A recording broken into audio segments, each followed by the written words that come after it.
Hi, I'm Ren and I am the owner and creator of Grunge Granny. I am uploading my first tutorial.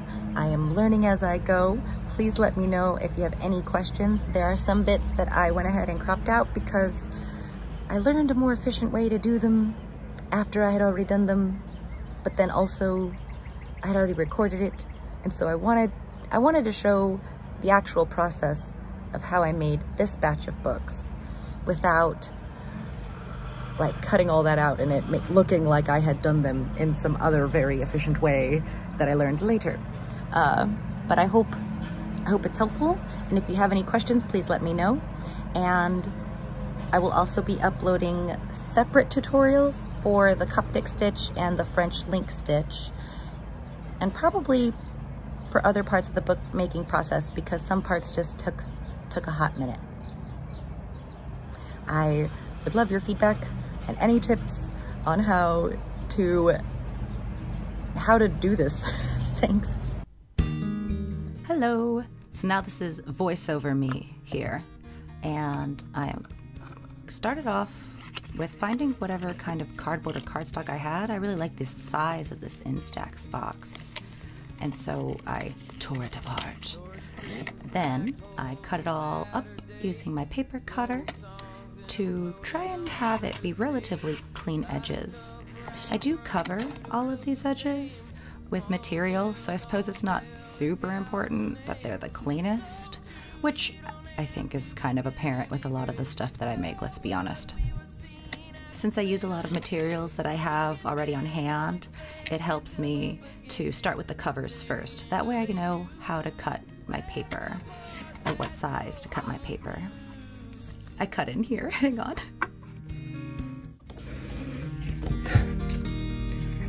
So the next thing we'll do after we have our covers is go ahead and start cutting paper.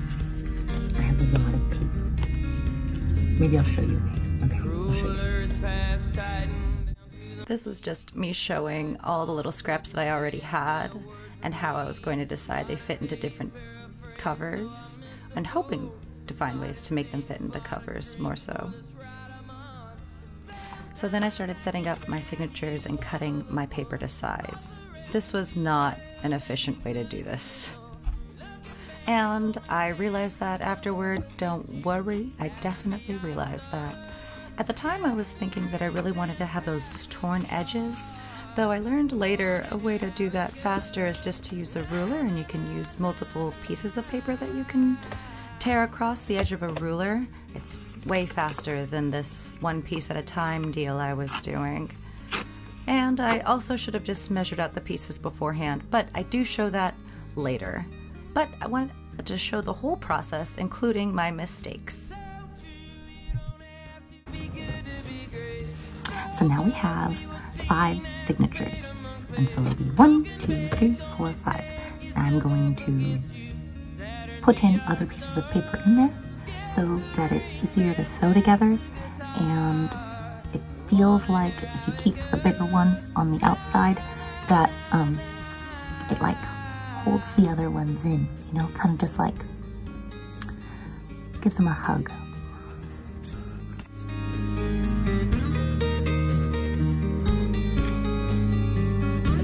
I have some book pages from an old book given to me by someone that I don't like, so I am going to repurpose the illustrations, and I ripped out all the pages to put in here.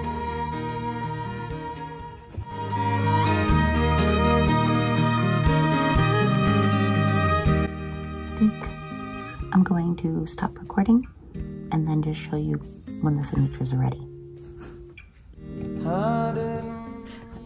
So then I went ahead and started getting the signatures together for another book. And then this one, I went ahead and I cut out all of the paper and then put them into little rows. And this is me showing how, with my signatures, I like to pick the pictures that are going to be visible, making sure they're upright if they're out of magazines or books, and folding them in a way that when you're flipping through the book or the signature, you have the image that you want visible. I liked how they looked. So once I had the little books together, I put them in a binder clip to keep them together so that I wouldn't lose the covers with the signatures. the binder clip wouldn't go over, so I went ahead and I used a hair tie. And for the covers, I just stuck some craft glue on one side of the cardstock or cardboard, and then I laid that on some scrap material that I have. I went ahead and I showed that with different ones because I'll just kind of stick them all on there and then let them dry and then do another round with a different scrap of fabric so that I can slowly cut them out. And then we cut them out and I cut the corners. I'm not the best at eyeing this, but I did improve, so that's good, I think.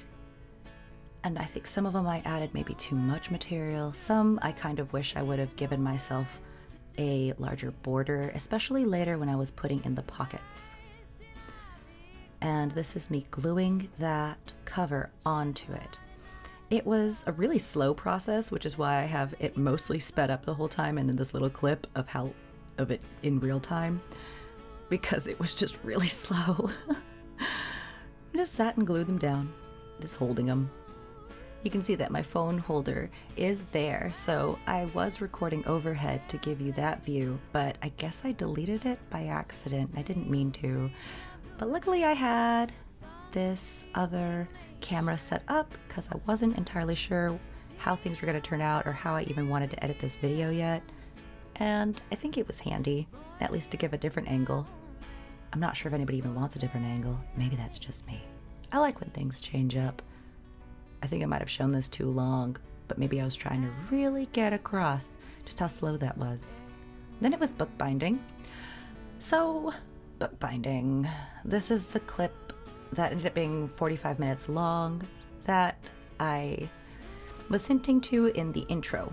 I just kind of scrapped a lot of this because this definitely needs to be its own video.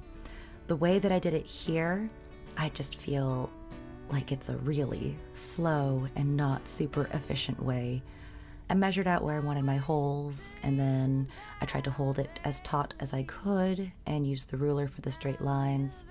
Then I poked holes through the covers with an awl against a piece of cardboard. I kind of go in and just like super make sure those holes are pronounced so that I can get back to them, because sometimes the material spreads back out and I have a lot of trouble finding the hole again.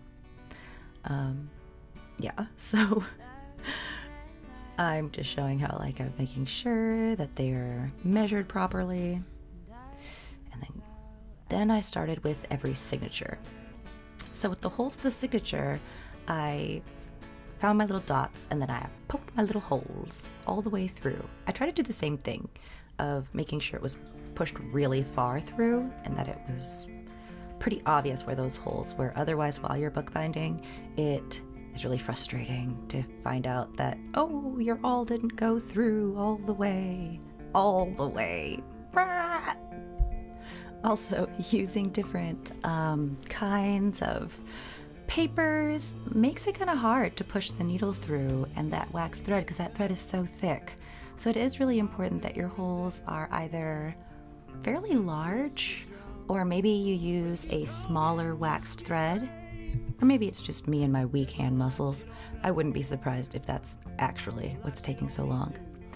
And here I added in a freeze frame because I am not showing the rest of this. This takes so long. I added it in this little clip to show just how long this was taking, and I found some tools and some other stitches that were helpful, but I was getting blisters from having to pull it through those holes over and over, and I just, maybe it's just me, maybe I am just particularly slow.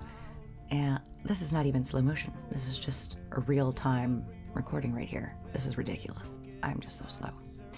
Don't worry, I speed it up and I wrap it up, and then I go ahead and I show the other stitch.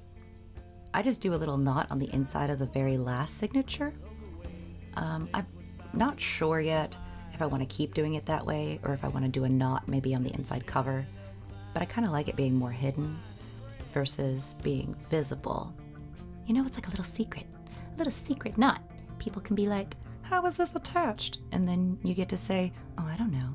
I don't know where that secret is. Then here we go. This is called the French link stitch. And you can do it with or without that little piece of material. My first time I was doing it with the material, I found a really great video from Pecan, which I will try and link below if I remember. I hope I remember. But if not, you can find it.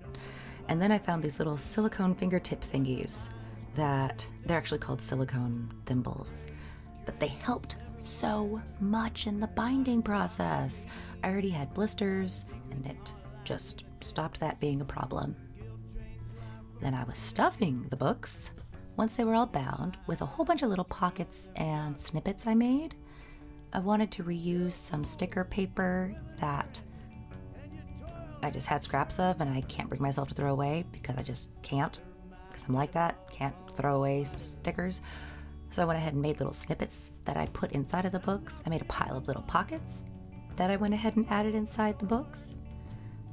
And I don't put them on every page or all over the place. I know I personally like filling up my book myself, but I wanted to put in little spots for ideas for other people or just to like have some little special spots. Each little book had a pocket in the back, and then I went ahead and I craft glued a ribbon around so that they would be able to be tied shut. And then I reinforced that ribbon with 2 little X's stitched on there. I cover up those X's later with a pocket, but I didn't record it. But I'm sure you all know what pockets look like and can just envision a beautiful pocket covering up those knots right there.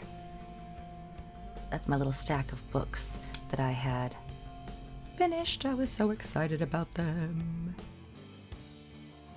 And there we go. That's how I made these books. It took me 3 weeks. I'm sure you can see why. I'm also just a slow mover, but I didn't want to feel frantic or anxious as I made them. I think that energy kind of ends up with the recipient. You know, gotta stay calm. Please let me know if you have any questions. Thank you for watching. Yay, this is my first video.